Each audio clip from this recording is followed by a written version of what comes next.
Hello, this is Brian Rowe with Mythic MTG Tech number 18, and we are here today looking at the top 10 EDH cards in black. Let's jump directly into the criteria, which I'm sure you probably know pretty well by now. Each of the cards looked at in this will be under $20. There's some incredible cards out there that are more expensive, but the idea is to find cards that are simple and easy for people to add to their decks. Number 2, it has to have the look and feel of the particular color. So we're looking for cards that have that evil feel, that black, dark feel. And then we also avoid combos here. The EDH is an interactive game, and I love to play with other people where we attack, put things out on the board, clear the board, but interact with other people. The honorable mentions in this list are really large. Part of the reason for this is that I recently built an EDH black deck, and so did my partner Marguerite, and we came up with several interesting cards here that did not make the list but are extremely powerful and very fun. Soren Markov didn't make the list here because I think that he's a little bit broken in the EDH environment. Dropping your opponent to 10 life often makes you the target, just having the card in your deck. It does have a good black feel though, and I do understand why some people include it. Bloodchief Ascension has to be one of the absolutely most overpowered cards in the environment. At first, it does not look to be a big deal until you realize that cards going to the graveyard from anywhere trigger Bloodchief Ascension. This has gained me upwards of hundreds of life in a single game. Painful Quandary has to be one of the most hated cards that I've seen in EDH. Having to pay 5 life to cast each of your spells quickly makes you a huge target.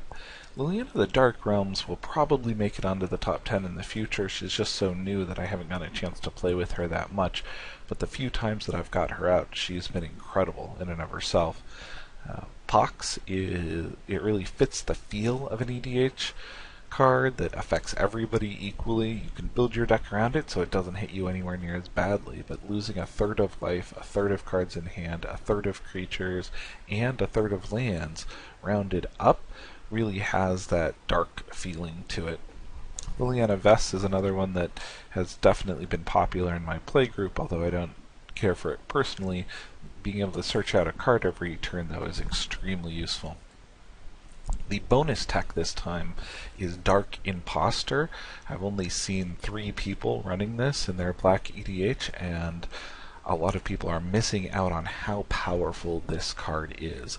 For 6 mana, being able to exile any creature out there is extremely important. This just shuts down a lot of armies. It gives you a lot of political sway in the game. It's a reasonable blocker that just gets larger and larger over time, and also gains all the activated abilities of the cards that are exiled. If you're playing a 5-color deck, this is great, but even in a mono black deck, having all those activated abilities is just incredible. I love this card. One of the best EDH cards out there, and extremely underpriced at this point, as you can often find it for a quarter or 50 cents. Number 10 here is Reanimation, the ability to bring things back.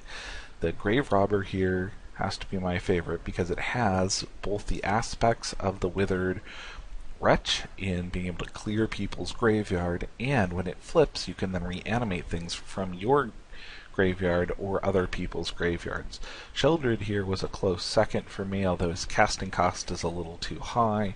He definitely can dominate games. A lot of games that I've seen recently have also focused around Puppeteer Click. Puppeteer Click is an amazing creature with Persist and has that reanimation ability to it. Some of the faster reanimate decks that I've seen have used the card Reanimate, where the life total loss is less relevant than it is in their standard decks or legacy decks. The number 9 spot, I have a new card here, Disciple of Bolas. Now, once again, I have only gotten a little bit of time to play with him, although every game that I've had him in, it just makes an incredible impact on the board. Gaining life, drawing cards, sacrificing creatures.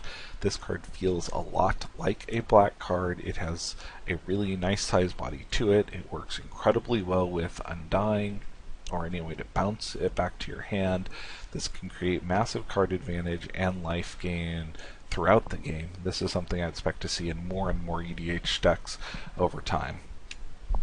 In number 8, I've got a board wipe here, and honestly, board wipes I've always felt really at home in black. I like Damnation and having that destroy all creatures and regenerate, even though that's really kind of a white effect. But Black Sun Zenith and Decree of Pain are even much better board wipes.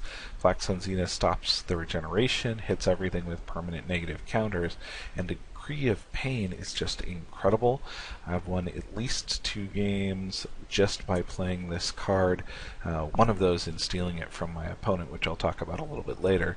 But destroying all creatures and then drawing a bunch of cards off of it's incredible, and the cycling effect is not irrelevant either. Early in the game, this can be a board wipe versus tokens, or allow you to avoid a pretty good amount of damage early on. The number 7 spot I really struggled in whether I was going to put this in here or move it to the honorable mentions is Hand Destruction.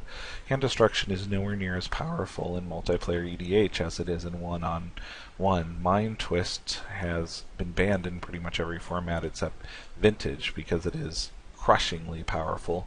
And Siphon Mind tries to take and make that a multiplayer card, although Mythic of Night's Reach has to be the best card for doing Hand Destruction multiplayer. Removing that counter on the Mythic forces everyone else to discard their cards.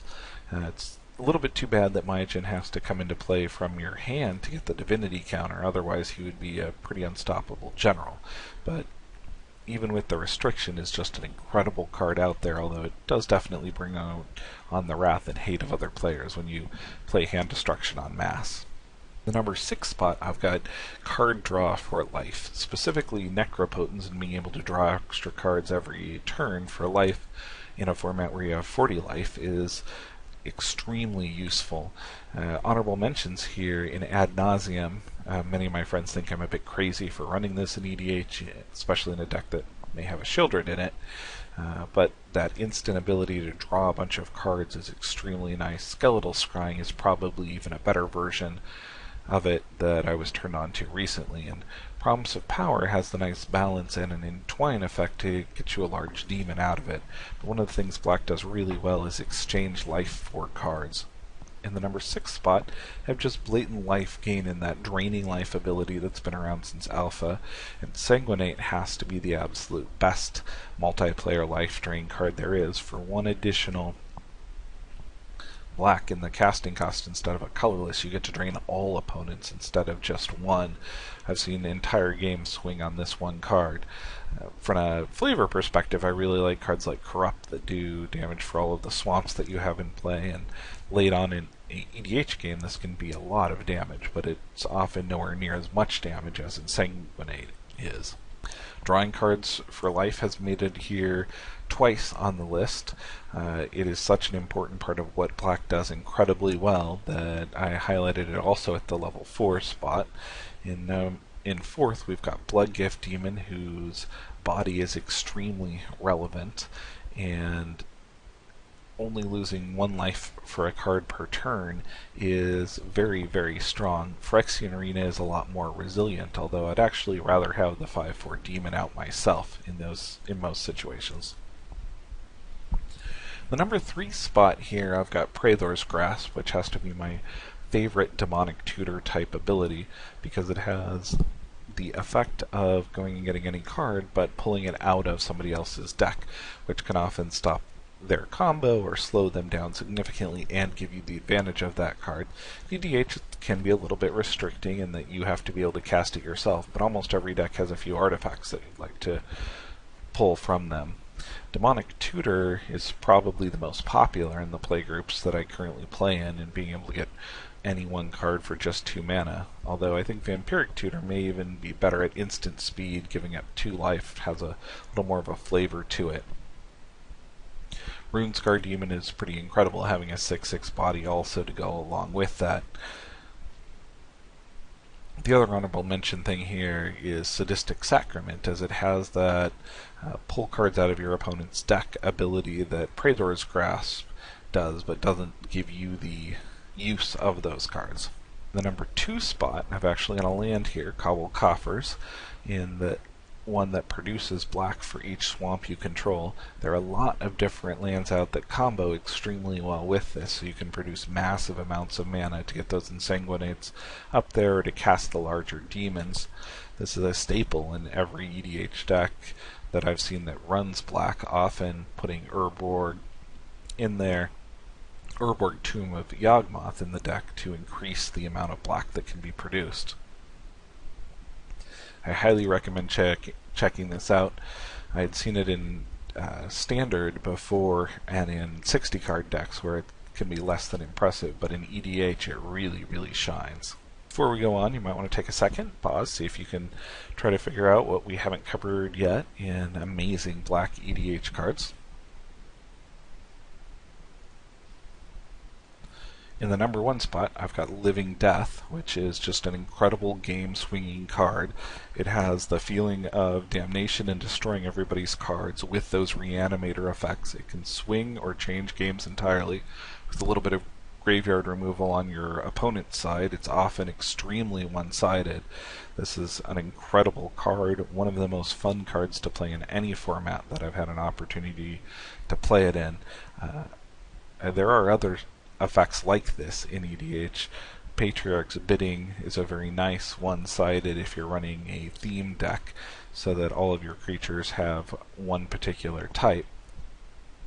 But what I really like about this card is it's got a wonderful feeling of the black evil bringing things back from the dead and destroying everything that's out there, and if played well can win you a game in the following turn or even that turn with a little bit of haste. Wonderful card, well designed, good mana cost, a lot of fun to play. It can often look like it's saving a board state where it just puts you into an advanced board state over the top and has some political aspects to it and when to use it. This has been Brian Rowe with Mythic MTG Tech. I just wanted to say thank you to the Magic of the Seattleing community who put forward several of the suggestions for this list. This list would be nowhere near as good as it was without the community feedback that's been given to it. Thanks. Check out the other top 10 EDH lists. We're going to be moving on to blue here soon to complete the color cycle and hopefully get in a few bonus lists before Return to Ravnica comes out.